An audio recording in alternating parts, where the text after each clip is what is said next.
So Donald Trump's government shutdown continues, and as I always tell you, there is no way that this is sustainable, and in fact, Trump is now losing some Republicans. Have a take a look at this. Patrol Commander Gregory Bavino also seen leading operations on the ground there. Witnesses say the two workers are U.S. citizens and did not end up getting detained as federal agents abruptly left the area. The homeowner that hired those workers says it was disturbing to see them targeted. He says he voted for President Trump in the election, but no longer believes these operations are being carried out properly. I mean, two workers, American citizens, working on my lawn, for them to stop and profile them and ask them for papers, there's no constitutional right for them to do that. So that's a Republican, right? He's like, hey, I voted for Trump, but like Trump are now profiling people I hired who are U.S. citizens. And I think the more that people see Trump's policies like really affect them, like directly, like in this way, I just think they're going to peel away. And think of it this way as well. You go to the airport, you just want to do business as usual, and you're just like, what the heck? I can't even fly anywhere anymore, right, without delay. Or you're trying to do paperwork within the government, and everything's closed. These are the kind of things that people just want to go back to normal. Obama actually addressed this today. Have a listen. Our country and our politics are in a pretty dark place right now. It's hard to know where to start. Because every day, this White House offers up a fresh batch of lawlessness and recklessness and mean-spiritedness and just plain craziness. And that was actually Fox News today, you know, showing stuff that Obama is saying. Even Fox News knows, right? Remember, they wouldn't sign, this is not Fox News here, wouldn't sign on to the loyalty pledge that the Pentagon wanted to sign on to. And I think some of these policies are going to start hurting Fox News people as well. I mean, it hurts all of us in the USA. I'll say this. You're not alone, guys. Let me show you this. This is Halloween in LA. Someone went for Halloween as the White House, which I thought was really clever. This is something that I like to show you as well, is that there are all different types of ways to protest. There are different types of ways to fight back against, you know, the Trump regime. And there's all different types of people who are doing it. Here's another example. 84 years old and you're out here with a gas mask. Yeah. I mean, hey, why not? Why not? Why not? This is what it's about, baby. You know, you're either in the game or you're just sitting back eating bonbons and watching soap operas. That's not me. I was a teacher for a long time and I would want my kids to be here. And I wanted to show you that because, you know, she says she's 84 years old and she's like, this is where I need to be. And I would want my kids out here also. She's a teacher for a long time. Those kind of things speak to me. And when you hear different voices, you're going to hear different voices that speak to you. Now, obviously, not everyone in the country is on board with pushing back against Trump quite yet.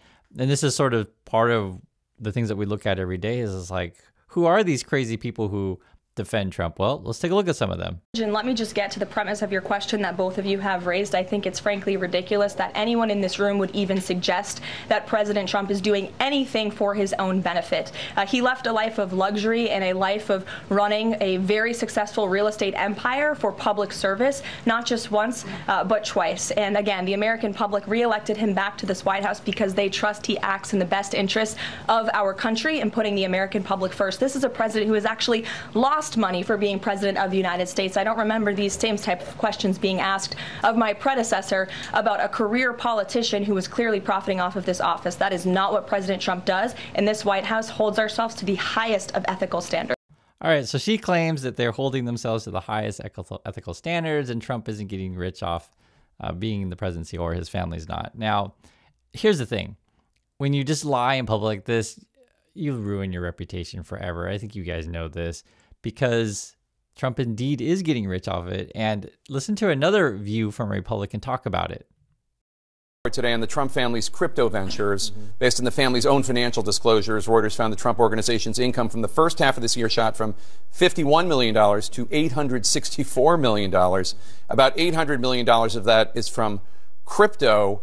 And the story details how most of the buyers are foreign investors and how all this money is going to belong to Trump when he leaves office.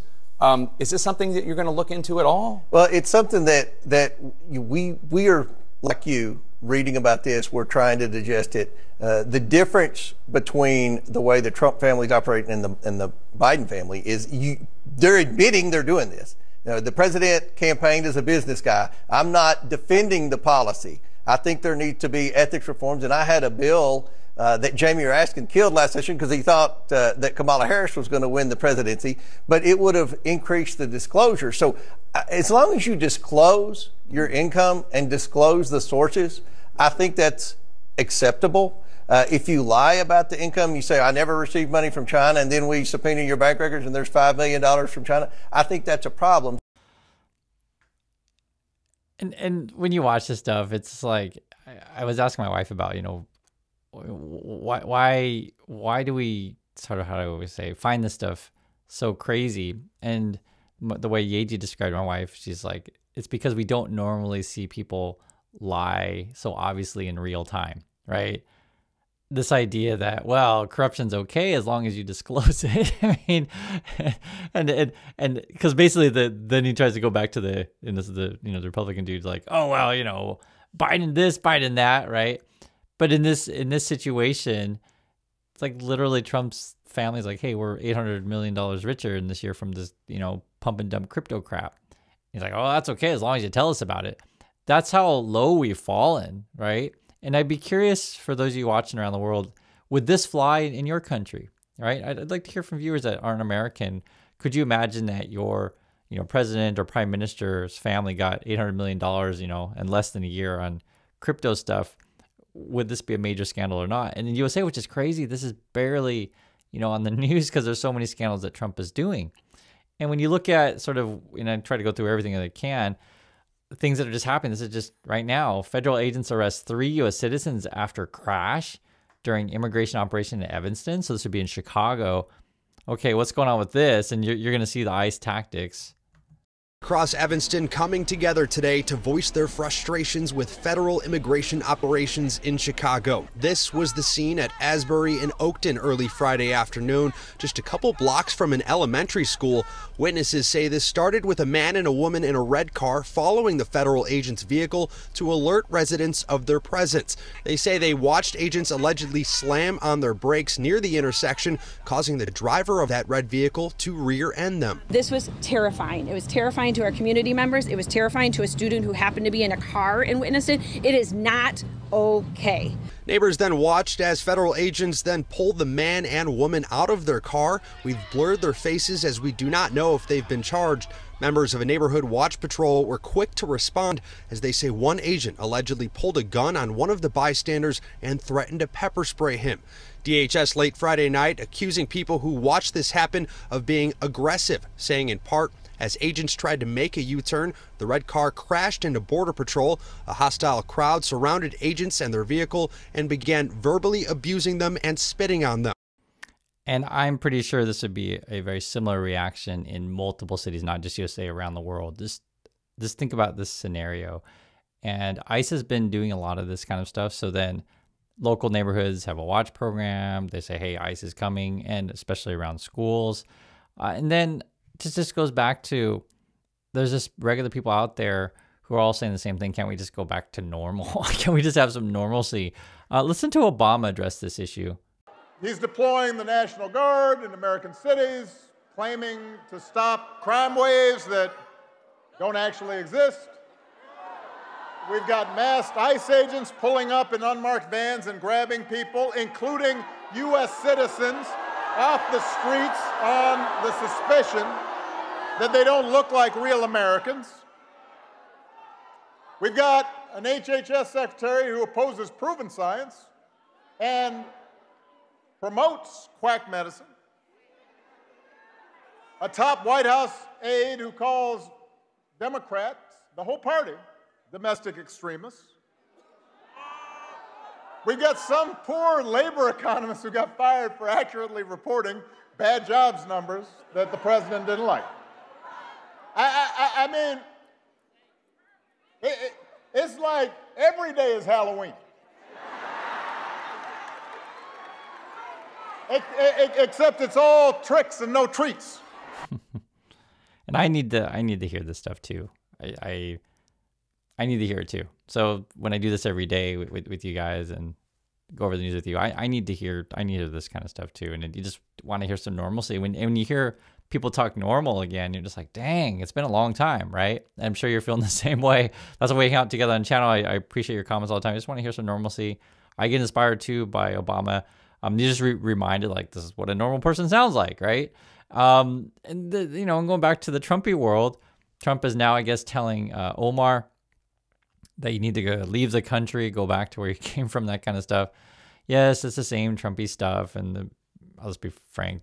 Well, not very nice things to say. I'll leave it at that. I could say other things, but I'll read it. President Donald Trump on Saturday went after Rep.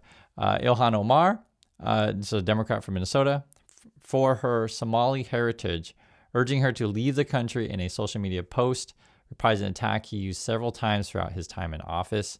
This is what Trump said. She should go back, right? And I guess he put some sort of video out there as well. And if you don't know, Omar was born in Somalia, right? So, and it was a civil war at the time. And when I said she left when she was age 8, when I saw this, if you guys don't know, I'm from Vietnam, and I lost my family at the end of the war, and was taken actually by the U.S. military to the USA. And I just, for someone like Trump, like, oh, Chris, you should go back to your country, that kind of stuff. When people say these kind of things, it really shows they have no understanding of what America, right, is, and a nation comprised of immigrants, as you know. But I do want to show you, though, that a lot of people out there do get it. This is why I'm showing you different points of view. Here's that woman that was protesting in Chicago. I have had kids from Nigeria, Nepal, Bolivia, Mexico, Jamaica, because I've been doing it for 22 years. That nonprofit never once asked, are your parents documented? They just help them. And they're there to help kids. They have a tutoring program, a teen program. That's what should be done for these people who are not documented. Find a way to get them. They work hard. They contribute their, tax money. Some of them are bad eggs, but you can say that about any group of people. And that's a teacher just talking about all the different experiences she had with people in different countries. I taught and worked with several students from all around the world, and it changes your perspective. The world is a really big place, and there's more people who see this as well. This is another person at the protest. This is again in Chicago. You saw the lawsuit that just came out, right? The conditions inside this facility are completely illegal and inhumane, and that's what we're here to protest. Yeah, just to catch people up there was a class action lawsuit filed by some of the detainees inside this facility, lawyers for them filing a lawsuit that alleges some pretty, I would call it inhuman conditions. People are being deprived of sleep, being deprived of food, not being given a private place to meet with their lawyers. We're not being allowed to meet with them at all. Not being presented documents in a language that they'll understand it in, being pressured to sign things that they can't even understand. Yeah. And then this is what they're referring to. Lawsuit alleges, quote, horrific conditions at the U.S. immigration facility in Chicago. And as you guys know, we talked about the situation in Georgia with the Koreans and other nationalities were being arrested, and we got some insider reports on this stuff. So the things that are alleged in this lawsuit doesn't surprise me. And, this is part of why you protest. This is why you bring this stuff out to light. And what they also emphasize in the protests, like you can see literally where peaceful protests, and it's a lot of times that's why I showed you the one where the ICE agents, at least what they're saying, stopped so the other car crashed into them and oftentimes caused things, or the ICE, will grab, like that one guy is saying, they grabbed the gun and started threatening to pepper spray people. They reach for the weapons immediately, basically try to escalate violence, and shows that the people are basically untrained. And then you got stuff like this where there is pushback. Everyone has their different ways to push back. So if you saw the recent South Park episode, it's good. They've had a great season this season, and I was watching it, and I won't, no spoilers, but I was telling my wife there was a scene where they show a lot of Trump staffers, and I'm just like, usually we don't know all of the White House people that well, but Trump has just filled his staff with just insane, crazy people. It feels unreal, right? It feels like we're watching South Park, Saturday Night Live every day with the Trump people, because essentially what it is people just lie every single day or sell their soul on live TV, which you don't see that often. But I'll just say this, we'll go back to Obama. He keeps me sane, and I hopefully it keeps you sane as well. You got to, sometimes make jokes when you can. Listen to this. They never miss a chance to scapegoat minorities and DEI for every problem under the sun. You got a flat tire? DEI. Huh. Wife mad at you? DEI. And it's true, right? Republicans, go to this kind of stuff whenever there's a problem. You just blame DEI. I do want to say and give you a different perspective on things. There is a other world outside from the USA, as we talk about all the time. This is actually a new show on Netflix, which is pretty funny. My wife was talking about it, and I guess it's actually quite popular. It's called Physical Asia. And what makes this show interesting is it's a spinoff from a Korean show. The original show was a Physical 100. And now they did Physical Asia, where they expand it to like multiple countries. And I just saw the first episode. There's 4 out. I'll just say the other 3 are just okay. But the first episode is absolutely fantastic because it really gives personality to multiple teams from around the world. And I guess it's quite a popular show. It says Netflix series leads in South Korea, Thailand, Philippines among 73 countries in the top 10.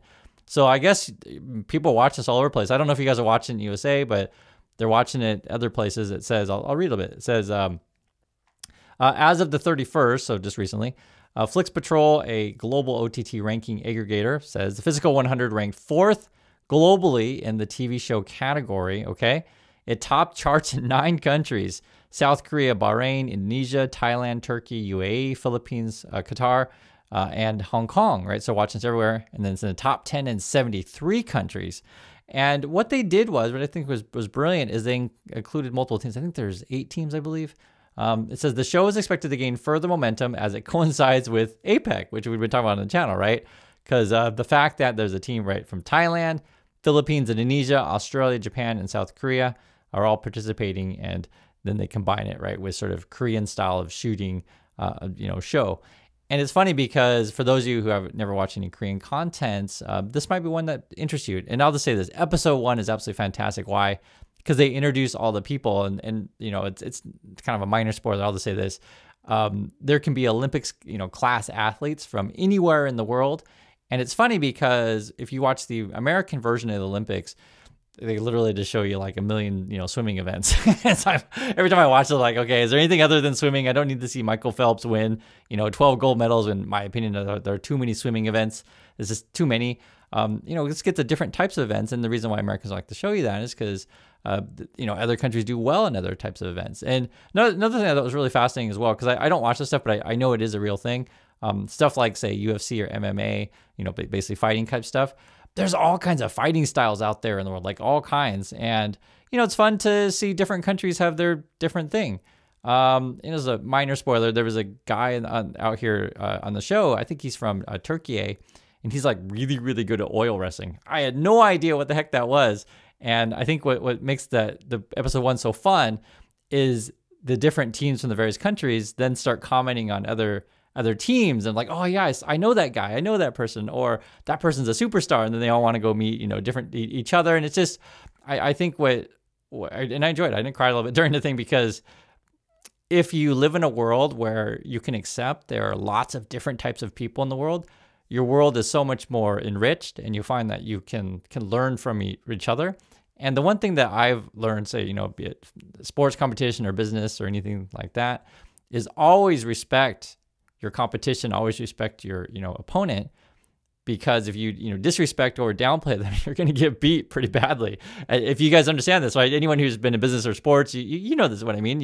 If you don't prepare and you don't respect your competition, then you get left in the dust, because people will come out and surprise you. And I think what makes the show so fascinating is so many different styles that I was completely unaware of. And I said I don't want to spoil all the different varieties. So I said the best way to describe it is Olympic class athletes can come from anywhere in the world. So that's my thoughts on this. I'd like to hear yours, and I'll catch you all in the next video.